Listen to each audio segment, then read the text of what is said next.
Real story, the monster of my grandmother's farm. When I was a child, my family used to gather at my grandmother's house at Christmas.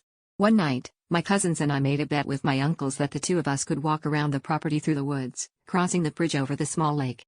It wasn't a long walk, but it was dark, and for two children aged 8 and 5, it was quite an adventure. However, while we were crossing the bridge, which wasn't even 2 meters long, something rose from the lake, something that looked like a monster. In my child's mind, I swore it was a swamp monster with algae covering its body. It didn't scream or do anything. We were terrified. I told my cousin to run one way and I would go the other. I reached the yard where my uncles still were. I don't remember exactly my mental state, but I told them about the monster and that maybe my cousin had been caught. A short time later, she appeared, coming down the path we used to enter the woods. I remember one of my uncles going around the house to look for the monster, but he didn't find anything. I passed for a long time. People said that the lake and the woods of the farm had a mud monster. I think my family just assumed I made up the monster story.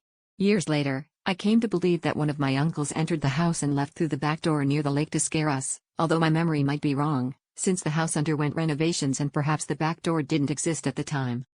I brought this up at other family gatherings hoping to get a response like, "Oh, yes, I went through the back to scare you," or, "We ran around the other side to get to the lake first and scare you." But no comment, nothing. The story was just treated as a figment of our imagination.